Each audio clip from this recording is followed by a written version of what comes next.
আরে ঘটিতে কি আছে, লুকোচ্ছ কেন? এতে তেল আর জল আছে, কোনোদিন হাত দেবে না। অঙ্গনা, তুমি পতঙ্গকে নিয়ে পালিয়ে যাও। দাঁড়াও, পালাতে পারবে না, তোমাদের গেটে তালা বন্ধ করে দিয়েছি। আপনার পায়ে পড়ছি, দয়া করে আমাকে মারবেন না, তাহলে আমার এই মেয়েটা আর বাঁচবে না। আপনি যা চাইবেন আমি আপনাকে তাই দেবো। কথা দাও। আমার মেয়ের মাথায় হাত রেখে বলছি, আপনি যা চাইবেন আমি আপনাকে তাই দেবো। বলুন কি চাই? এখন আমি কিছু চাই না, সময় হলে আমি ঠিক চেয়ে নেবো। 20 বছর পর। পতঙ্গ, এত বড় হয়েছিস তবুও কি মায়ের করে শুয়ে থাকতে হয়? 2 দিন পরে তো তোর বিয়ে দেবো। ও মা, আমি তোমাকে ছেড়ে কোথাও যাব না। পতঙ্গ, ঘরে যা। প্রতাপ বাবু, আপনি? মনে আছে তাহলে?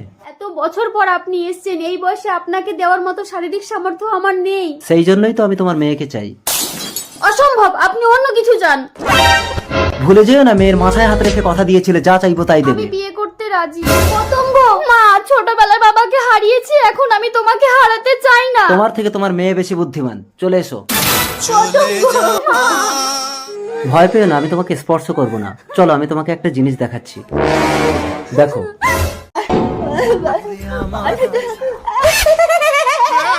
আমার একমাত্র ছেলে প্রলয় আজ থেকে 20 বছর আগে তোমার বাবা কালা জাদু করে আমার স্ত্রীকে মেরে ফেলেছে আর আমার ছেলেটাকে পাগল করে রেখেছে। তুমি যদি আমার ছেলেটাকে ভালো করে দিতে পারো তবেই তুমি মুক্তি পাবে।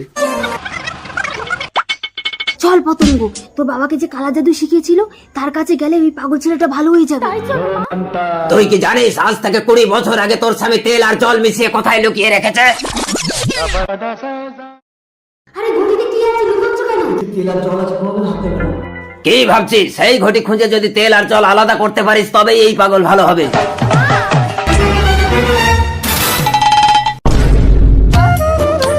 মা, তাড়াতাড়ি তেল আর জল আলাদা করো। করছি করছি।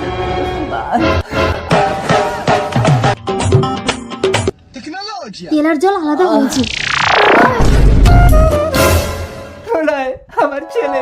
কে কে তুমি? আমি তোর বাবা প্রলয়। বাবা, পতঙ্গ, আমার প্রলয়কে সুস্থ করে দেওয়ার জন্য আমি তোমাকে মুক্তি দিলাম। চলো। দাঁড়ান, আপনার ছেলেকে তো আমি মুক্তি দেব না।